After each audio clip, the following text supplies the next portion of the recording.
Salut à tous et bienvenue sur la chaîne de Gabriel et Marina. Alors on se retrouve aujourd'hui pour le test d'un nouveau jouet qui est arrivé au studio, le Faderport 8 de Presonus. Il est spécialement conçu pour piloter Studio One mais pas que. Et je vous propose un test en 4 parties, l'unboxing, la vue d'ensemble, le contrôle des instruments virtuels et la pratique des control change. Alors l'unboxing, je vais l'accélérer, il n'y a pas grand chose de passionnant. Vous voyez quand même le contenu de la boîte. À noter, l'alimentation est suffisamment longue, je pense qu'elle fait plus de 2 mètres, donc il y a la place. Vous avez quelques documentations, un numéro de série pour vous enregistrer sur le site internet de Presonus. L'appareil est livré bien protégé, il faut juste enlever l'autocollant. Voilà, et vous avez accès ensuite au fader. Donc voilà, rien de bien original et rien de très compliqué. On ralentit quand même pour la vue de l'appareil. On va le voir ici lentement parce que ensuite, lorsque je vais le filmer, ce sera moins évident d'avoir des plans rapprochés. Je ferai des plans rapprochés que sur les écrans. Et encore, je suis un peu déçu, j'ai pas réussi à faire aussi bien que ce que je souhaitais. À noter en arrière, une prise foot switch pour vous permettre de brancher une pédale dont on verra l'utilité plus tard. Voilà, alors on est revenu dans Studio One pour un test un petit peu plus détaillé du Faderport. J'ai 2 sources vidéo, celle-ci qui va capter du haut, et puis un téléphone que vous voyez ici qui va capter les écrans, parce qu'ils ne sont pas évidents à lire, et ça va nous permettre de voir en détail chacun des éléments. On va commencer par la tranche de console. Vous trouvez sur le petit écran le nom du canal, l'indication du niveau, la valeur de la position, donc ça peut être le panoramique ou l'effet. Ensuite, vous avez le bouton Select qui vous permet de choisir le canal sur lequel vous voulez travailler. Ensuite, Solo, Mute, le fader qui va contrôler le volume ou d'autres paramètres, on verra plus tard. Et il est tactile et il vous permet juste en le touchant de le sélectionner. On va voir que ce sera très, très utile pour la suite. Alors une fois qu'on a vu ça, on va passer à la partie qui est sur la gauche, qui est celle qui pilote certaines fonctions, notamment celle qui consiste à armer les pistes. Lorsqu'on appuie sur le bouton Arm, il ne se passe rien, mais il faut sélecter ensuite quelles sont les pistes que l'on veut armer pour l'enregistrement. Donc, on enlève ce qu'on vient de faire, hop, et par la suite, on peut sélectionner toutes les pistes d'un coup en appuyant sur Shift ici, et Arm, toutes les pistes seront armées. Voilà, donc on va annuler ce qu'on vient de faire, voilà, hop, on les annule. Je pense qu'il y a une fonction pour tout annuler, mais je ne la connais pas encore. Voilà, après vous avez, lorsque vous choisissez quelques pistes en solo, vous pouvez désélectionner tous vos solos d'un coup avec le solo clear. Voilà, ça vous remet dans l'état de la position initiale. Idem avec le mute clear, donc on met quelques pistes en mute, et en appuyant sur mute clear, elles sont automatiquement annulées. Le mode bypass, ça permet de bypasser les effets d'une piste ou de toutes les pistes. Je vous invite à regarder ici au centre de l'écran. J'ai mis quelques effets pour commencer la session et je vais bypasser les effets de la piste sélectionnée. Donc je sélectionne, voilà, et je bypasse ces effets. On voit qu'ils disparaissent. Ça bypasse les inserts, pas les send. Pareil pour le canal numéro 2, je bypasse. Si je souhaite bypasser l'ensemble de mes effets d'insert, j'appuie sur Shift et bypass. Ça me coupe tous mes effets, ce qui peut être intéressant lorsqu'on souhaite réentendre le mixage sans aucun des effets qu'on a appliqués. Voilà. Après, vous avez le mode macro, donc là, il déclenche rien. Les faders bougent parce que justement, j'ai pas renseigné de macro. Ça peut faire l'objet d'une vidéo complémentaire, c'est pas forcément le sujet aujourd'hui.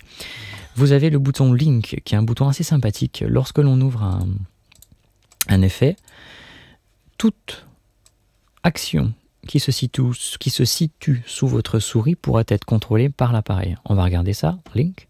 Je mets ma souris sur le Expand, et le petit potentiomètre ici va contrôler Expand. Si je déplace simplement ma souris maintenant sur le Compress, le potentiomètre ici ne contrôle plus les panoramiques, mais le compresse. Et j'ai possibilité de le locker, c'est-à-dire de valider ça pour l'ensemble des actions. Je fais Shift Lock. À chaque fois que je bougerai mon potentiomètre, ce sera pour compresser, et pas pour une autre action. Donc ça, c'est quand même plutôt intéressant, et c'est une très bonne idée de la part de Studio One, mais ça ne marche que pour les effets que eux-mêmes ont codés. On verra tout à l'heure qu'il y a une possibilité différente qui est assez intéressante. Donc voilà pour cette partie-là, et bien sûr vous avez Shift qui permet d'activer toutes les actions secondaires qui sont marquées en gris sous chacun des boutons. J'ai oublié le petit bouton panoramique qui, lorsqu'on est en mode track, comme là, en audio, vous permet de gérer le pan de chacune des pistes, d'accord? Donc c'est plutôt bien fait et c'est rapide. Alors je vais enlever le link, voilà, petite erreur. Là, ça fonctionne sur la piste 1, voilà. Et tout ça s'affiche à l'écran, vous avez le contrôle à l'écran en même temps, ce qui est très pratique. Voilà. Les faders, je vous l'ai dit, pas grand chose à savoir, ils sont touch sensitive, donc lorsque vous les touchez, ils se sélectionnent et ensuite ils vont piloter. Les volumes lorsqu'on est dans le mode track et les éléments de vos plugins lorsqu'on est en mode plugin. On va passer maintenant aux commandes de transport qui sont situées sur ma droite. Elles sont très simples et très efficaces. Vous avez play, voilà, stop. Si on appuie une deuxième fois sur stop, ça ramène le lecteur au tout début. Vous avez l'avance rapide, le recul rapide. La boucle, si vous avez défini une zone de lecture, ce qui n'est pas mon cas, on va le faire maintenant. Voilà, elle va vous permettre de l'afficher en bleu et de la mettre en boucle. Voilà. Et c'est tout ce qu'il y a à savoir sur ce petit élément, si ce n'est que l'enregistrement peut être déclenché par un pédalier. Vous branchez à l'arrière du fader port votre foot switch et ça lance l'enregistrement, ce qui est très pratique lorsque vous avez une guitare dans les mains, un clavier ou d'autres éléments. Alors, maintenant, on va passer au navigateur de session, qui est très riche et fort pratique. Le navigateur de session, il se situe là. Vous avez plusieurs modes, channel, zoom, scroll, bank, master, click, section, marqueur, et lorsque vous passez en shift, vous avez de F1 à F8, donc c'est très pratique, et on va voir quelles sont les actions de ces boutons. Allez, c'est parti pour channel. Alors, lorsque vous cliquez sur channel, l'encodeur de contrôle de défilement des canaux les fait ouvrir un par un, c'est-à-dire qu'on peut se balader dans notre session de manière assez rapide, voilà, comme ceci. Donc c'est commode, ça peut aller vite. Là, j'ai qu'une dizaine de pistes, mais quand vous en avez 60, ça va relativement vite. Avec le bouton zoom enclenché, vous avez accès à un zoom horizontal et un zoom vertical. Voilà, c'est assez pratique. Lorsque vous cliquez sur le bouton, il revient en position initiale. Scroll, ça vous permet de vous déplacer dans votre document, votre timeline, pardon. Bank, ça permet d'ouvrir, lorsque vous avez plus de 8 pistes, les faders de 1 à 8, ou alors de 9 à 15, et ainsi de suite. Voilà, ça vous permet donc ceci. Après, vous avez le bouton Master.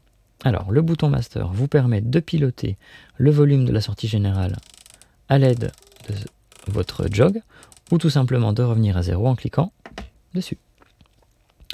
Le bouton clic active ou désactive le clic. Le bouton section ouvre les sections dans la partie arrangement. Là, j'en ai pas fait, donc il ne se passe rien. Pareil, pour le bouton marqueur, vous pouvez aller d'un marqueur à un autre. Bah là, j'en avais mis un. Et ça vous permet de vous déplacer dans votre fenêtre. Maintenant, voyons ce qui se passe lorsqu'on appuie sur Shift. Vous avez en F1 la vue complète. En F2, l'éditeur audio qui apparaît. F3, vous avez votre vue mixage. F4, vous faites disparaître l'inspecteur. F5, vous avez le petit bloc-notes, ça c'est que la version pro. Ici, vous avez la piste tempo, là la piste arrangeur et là la piste marqueur. Donc c'est très pratique, on a accès rapidement aux dispositions que l'on souhaite et après chacun s'organise comme il le souhaite. Le F1 est très pratique parce que vous avez accès à ces informations-là. Notamment, vous pouvez mettre un retard et lorsqu'on utilise certains effets, comme les effets virtuels, les instruments virtuels, pardon, c'est assez commode et on l'a très rapidement sous les doigts. On passe maintenant aux commandes d'automation. On ne va pas les regarder en détail, ce sont les mêmes commandes que l'on retrouve sur toutes les surfaces de contrôle. Vous avez Latch, Trim, Off, Touch, Write et Read. En dessous, vous avez 3 boutons paramétrables. Ils sont directement paramétrés, mais vous avez possibilité d'assigner certaines de vos commandes. Le premier affiche ou masque l'automation. Le deuxième active ou désactive le magnétisme de la grille. Et le troisième active ou désactive l'autodéfilement de votre timeline. Voilà. Mais tout ça est paramétrable. Alors comment le paramétrer? C'est simple. Vous allez dans périphériques externes, fader port, éditer. Vous avez user 1, user 2, user 3 et vous changez l'action. En cliquant, vous attribuez l'action de votre choix pour ces touches-là. Alors, après, on va passer au mode de fader. Alors ça, c'est très intéressant. Vos faders vont vous permettre de contrôler des tas d'éléments. Lorsque vous êtes sur track, vous contrôlez les éléments de votre piste, comme son nom l'indique. Donc la piste, qu'elle soit audio ou d'instruments virtuels. Lorsque vous allez sur Edit Plugins, vous voyez ce qui va se passer à l'écran, c'est intéressant. On me dit que sur ma piste 1, j'ai un plugin, on le voit affiché, c'est le Channel Strip. Donc je le sélectionne, il s'affiche à l'écran, et chacun des potentiomètres a déjà été codé par l'équipe de Presonus pour piloter votre plugin. Donc ici, la fréquence, la compression, Expand, là vous avez votre choix entre Fast, Medium et Slow. Ici, la courbe de compression. Bref, vous avez accès à toutes ces informations et toutes s'affichent sur l'écran en même temps. Alors, si on fait ceci sur la piste 2, on sélectionne donc Track, on va sur la 2, et sur la piste 2, on se rend compte qu'on a deux effets. Donc, quand je clique sur Plugin, on voit apparaître deux effets, c'est-à-dire le Channel Strip et une EQ. Donc, si je veux choisir l'EQ, je vais ici. Et là, on va se rendre compte que sur l'EQ sélectionné, il n'y a pas d'éléments prédéfinis. C'est à vous de les attribuer. Alors, on ne peut plus simple, vous touchez le fader, vous touchez le bouton que vous voulez piloter, ici le gain, on associe le fader 1 au gain, et magie, ça fonctionne. Et ce qui est encore plus intéressant, c'est que lorsque vous sauvegarderez votre projet, eh bien ça restera en mémoire, et chaque fois que vous ouvrirez ce plugin sur n'importe quelle piste, tout ça fonctionnera. On peut évidemment, en touchant le fader 2, et en touchant ceci, activer différents paramètres. Tout ça rentre dans l'automation, s'enregistre et le soft gère très bien tout ça, il n'y a aucun problème. On verra un peu plus tard les problèmes lorsque sur certains plugins, notamment les plugins tiers, vous bougez votre souris et rien ne s'affiche ici. Alors il y a une astuce, on la verra un petit peu après. Ça, c'est les plugins. Maintenant, on va passer au Send. Ici, j'ai deux effets Send, donc Amplitube et Black Hole, et je vais décider sur ma piste 1 la proportion de signal que j'envoie, on le voit ici à l'écran, que j'envoie dans Amplitube. Sur la piste 2, je détermine aussi la proportion de signal que j'envoie dans Amplitube et Black Hole. J'ai mis deux effets sur la piste 2. Voilà, on les voit ici. Alors il faudrait que ma console soit un petit peu plus grande, avec mes départs plus grands. Voilà, vous voyez ici Amplitube et ici Black Hole. Donc ça c'est très pratique. Et panoramique, alors ça c'est un peu plus anecdotique. Vous pouvez gérer vos pannes plutôt qu'avec le trim, avec les faders. Alors ça, j'avoue qu'on n'est pas vraiment habitué, et en tout cas moi je suis pas vraiment un adepte de tout ça, mais enfin peut-être que certains s'y retrouveront. Donc le mode de fader, je rappelle, Track pour contrôler vos pistes, Edit Plugins pour ouvrir le plug et le piloter grâce à votre fader port. À ce moment-là, vous pilotez plus vos pistes, mais le plug. Mode suivant, Send, la proportion d'envoi du signal dans les sends, et Pan pour gérer vos panoramiques. Voilà, ça c'était ce mode-là. Maintenant, vous avez l'autre partie qui est la gestion du mixage. Là aussi c'est très intéressant, et là aussi ça va dépendre de vos habitudes de travail. Vous pouvez attribuer au fader plusieurs choses, soit l'audio uniquement, et vous allez piloter vos 8 pistes comme vous le voyez ici, soit les instruments virtuels. Les instruments virtuels, là ils sont en piste de 9 à 12. Je pilote donc là mes instruments virtuels. Et ce qui est intéressant, c'est que vous remarquerez qu'ici il y a des couleurs. Les couleurs correspondent aux couleurs de vos clips dans Studio One, ce qui est très intéressant pour s'y repérer rapidement. Le rose, on voit que c'est UVI, le jaune Vienna, ici Reactor et ici Contact. Donc là, vous avez le contrôle du volume de ces éléments-là. Si vous passez sur bus, eh bien là, vous allez activer le contrôle du volume de vos bus. J'ai ici 3 bus. Pareil pour VCA, j'ai choisi de mettre 2 VCA, donc on les voit ici à l'écran. Et pourquoi le bouton All? Il devient intéressant le bouton All lorsque vous avez une session qui n'est pas classée comme la mienne, audio et instruments virtuels. Parfois, on a besoin de mettre des instruments virtuels au milieu des pistes audio. Ce qui peut être très contrariant, parce que si vous avez l'audio, vous n'allez pas avoir... regardez, je vais mettre ça ici et ça ici. Si je mets audio, mon fader 1, alors on va afficher ça, hop. Mon fader 1 va bouger la piste 1, mais mon fader 2 va bouger la piste 3. Pourquoi? Parce qu'entre les deux, j'ai un instrument virtuel. Mon fader 1 bouge en fait la piste 2. Et ça, j'avoue que c'est un peu mal commode parce que parfois dans les arrangements, on est obligé d'avoir des instruments virtuels et une piste audio à côté. Donc le bouton All vient solutionner ça. Vous avez l'ordre de vos faders. Et là encore, c'est très intéressant, ça évite de jongler parce que la gymnastique intellectuelle n'est pas si simple qu'il n'y paraît. Alors, en appuyant sur Shift, vous avez accès au volume de vos entrées, au pilotage de vos entrées. Ici, MIDI, alors c'est aussi bien les instruments virtuels que le MIDI, c'est pour ça qu'ici on retrouve la même configuration qu'avec la touche Shift qui n'est pas enclenchée, mais pour certains projets ce ne sera pas le cas. Ici, vous allez gérer vos sorties, pour ma part j'en ai qu'une, le main output. Ici, on va gérer les effets. Donc là, on ne va pas gérer la proportion de signal, mais le volume de l'effet lui-même, ce qui est différent. On ne l'avait pas jusqu'à maintenant. Et ici, c'est la touche User que vous pouvez paramétrer comme bon vous semble. Ben voilà, écoutez, on a fait le tour des fonctionnalités globales du logiciel. Reste plus qu'à voir un élément important, c'est le contrôle des plugins dont certains éléments ne s'affichent pas. Par exemple, Vienna. Je vous montre un exemple, puis ensuite on va ouvrir une deuxième session. Ici, lorsque je clique sur l'expression et que j'affiche ça, il ne se passe strictement rien. Il m'est donc très difficile d'attribuer l'expression à un des faders, puisque il reconnaît bien le fader, il n'y a pas de problème. Par contre, l'expression, elle ne bouge pas. Contrairement à ce qu'on avait vu tout à l'heure pour l'autre effet que je vais retrouver, cet effet-là, voilà. Pour le channel sweep ou même le GEM, peu importe. Hop. Pour celui-ci, vous cliquez, voilà, vous avez tous vos éléments qui s'affichent. Certains, ça ne fonctionne pas. Donc on va voir une astuce et je vous propose de couper la vidéo. On se retrouve dans quelques instants. Voilà, on se retrouve donc dans Studio One pour vérifier ces problèmes d'assignement de control change et de contrôle par la machine de certains instruments virtuels. Pour rappel, certains instruments sont codés de telle sorte à ce qu'ils soient très simples à assigner. Prenons par exemple Monarch de Reaktor. Vous avez ici, donc en cliquant sur Edit Plugins, rapidement les informations de chacun des potentiomètres qui s'affichent, et inversement, vos faders s'affichent sur le côté droit de l'écran. Donc il est très simple d'assigner un contrôleur à un fader, on clique sur celui qu'on souhaite, on clique sur le fader voulu, et là pour le coup, moi j'avais déjà fait l'assignation. Essayons de voir un autre élément, le volume, je voudrais qu'il soit assigné au fader 3. Voilà, c'est le cas.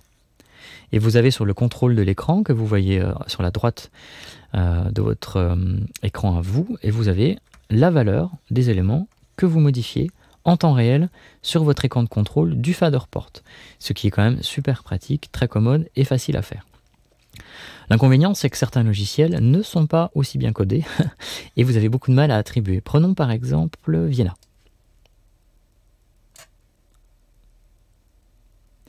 Si je vais dans Vienna, ici, je souhaiterais, par exemple, voilà, que l'expression soit pilotable depuis mon fader port. Or, je vois que lorsque j'active l'expression, il ne se passe absolument rien ici. Je ne peux pas attribuer à un des faders de mon choix le pilotage de l'expression.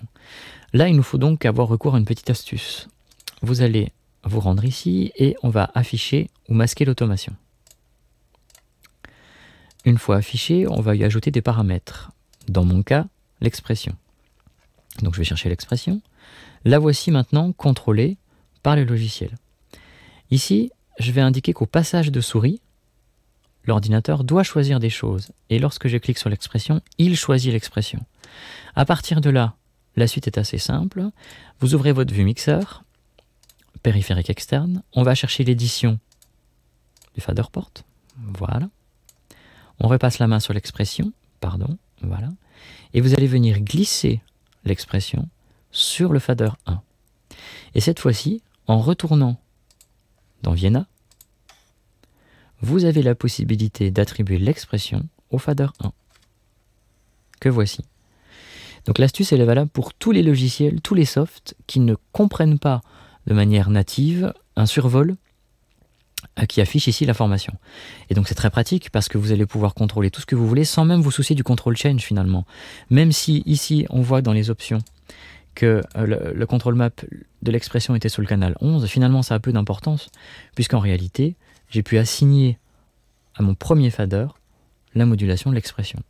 Ça c'est valable aussi dans certains instruments contact qui ne sont pas livrés d'office de cette manière-là et qu'il faut paramétrer. Je vous l'ai dit tout à l'heure, le gros avantage, c'est une fois que vous avez fait cette manipulation et que vous enregistrez votre session, elle est valable sur toutes les prochaines sessions. Donc là, je vais mettre contact. J'ai déjà, moi, dans contact, paramétré mon fader port. On va voir comment. Je lui ai demandé dans contact d'avoir... Ah non, pas dans cette session. Tiens, c'est curieux. Alors attendez, voyons pourquoi. On va charger tiens, celui-ci. Normalement, il aurait dû garder en mémoire, mais d'ailleurs je le vois sur mon écran, il a dû garder en mémoire, je pense. On va attendre que le chargement se passe et je vous reprends juste après. Voilà, on est de retour après le temps de chargement. Donc comme je vous le disais tout à l'heure, mes faders sont déjà paramétrés, puisque dans une précédente session, j'avais fait l'enregistrement de la même manipulation que je viens de vous montrer. Ici, le logiciel a retenu que certaines de mes actions doivent être mémorisées pour Contact. Alors c'est valable pour tous les instruments Contact. La map que vous désignez sera la même pour tous les instruments Contact. Donc je vais vous la montrer. Celle que j'avais faite de mon côté était la suivante. Hop. Voilà, la modulation sur le 1, l'expression sur le 2, le bend sur le 3, le 4 et 5, et je me laisse tout le temps le 6, 7 et 8 de libre. Ça me permet de varier si j'ai besoin pour un logiciel spécifique, un instrument virtuel spécifique, d'un, 2 ou 3 canaux supplémentaires. Parce que les décisions que vous apportez ici sont des décisions qui sont valables pour tous les softs de Contact. Voilà, eh bien, écoutez, j'espère qu'on a fait le tour de quelques éléments de ce Faderport. J'en suis extrêmement ravi. C'est mes premières vidéos, donc je m'excuse pour certaines maladresses ou de langage, ou j'ai pas encore tout à fait l'habitude de faire des tutoriels, mais j'espère au moins que vous aurez trouvé quelques éléments de réponse. Et n'hésitez pas à me poser vos questions, je peux refaire des vidéos complémentaires s'il y en a besoin. Je vous souhaite une très belle journée et à bientôt. Ciao ciao.